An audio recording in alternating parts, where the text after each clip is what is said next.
ये आज से कई सौ साल पहले की बात है। सिसिली की बंदरगाह पे अचानक 12 बहरी जहाज नमूदार हुए। इन बहरी जहाज़ों से कोई भी नीचे नहीं उतरा। मकामी लोगों ने करीब जाकर देखा तो जहाज़ लाशों से भरे हुए थे। उनमें से सिर्फ चंद लोग ही जिंदा थे जो अपनी आखिरी सांसें ले रहे थे। ये खबर हर जगह आग की तरह फैल गई, मगर किसको मालूम था इस खबर के साथ एक ऐसी बीमारी भी पूरी दुनिया में फैलने वाली है जो यूरोप की 60% और पूरी दुनिया की 40% आबादी का खात्मा कर देगी।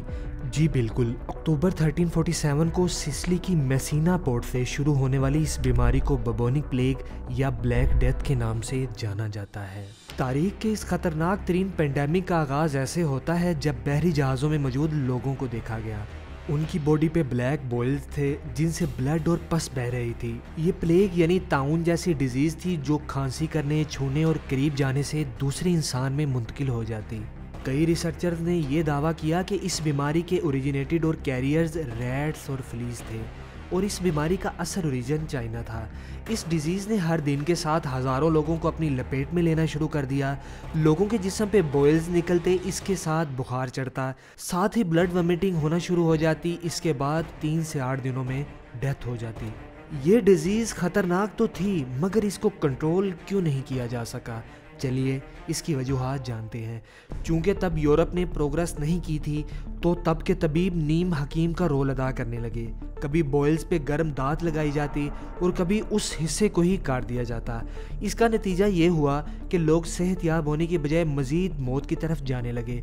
ये बॉयल्स स्टार्ट में तो छोटे होते, फिर इनका साइज़ एक एग या एप्पल जितना हो जाता और इसके साथ ही विक्टिम की मौत वाक़या हो जाती। ये प्लेग इतना ख़तरनाक था कि 1347 के एंड तक सिसिली पूरा इसके लपेट में आया। 1348 में ये प्लेग इटली, स्पेन और फ्रांस तक जा पहुंचा। 1349 में Austria, Hungary, Switzerland, Germany, England और लंदन बुरी तरह मुतासर हुए। 1350 तक ये बीमारी स्कॉटलैंड के साथ स्कैंडिनेविया तक भी जा पहुंची और 1351 को इसने अपना असर कम किया जब एशिया के बहुत सारे इलाके इससे मुतासर हो चुके थे। इस प्लेग की वजह से यूरोप की 60% पॉपुलेशन मौत के स्पुर्द हो गई। सिर्फ फ्लोरेंस सिटी में ही 80% से 90% लोगों की मौत हुई, यानी कि इस शहर में सिर्फ 10 में से 1 इंसान ही जिंदा बच सका।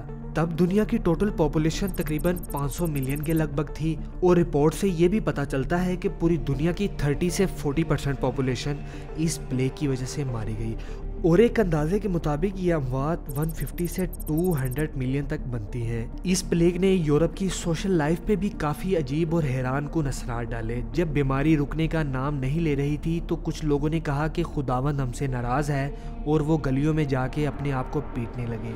बहुत सारों का तो चर्च से एतमाद ही उठ गया कि अब पोप के हाथ में कुछ नहीं रहा। इसी तरह बाकी लोग अपने इलाकों को छोड़कर नए जजीरों की तलाश में निकल गए, जिसके सबब कई न्यू आइलैंड दरियाफ्त हुए। कॉलोनियलिज्म और इंपीरियलिज्म का कॉन्सेप्ट भी इसी तरह की माइग्रेशन के नतीजे में सामने आया। कहा जाता है कि आज भी यूरोप में इस प्लेग के असरात मौजूद हैं और जिससे हर साल लोगों की डेथ होती है।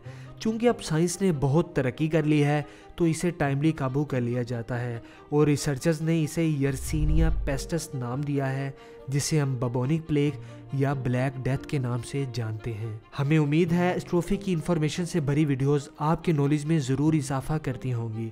वीडियो को आखिर तक देखने का शुक्रिया। अब हमें इजाज़त दीजिए, मिलते हैं एस्ट्रोफी की नेक्स्ट वीडियो में।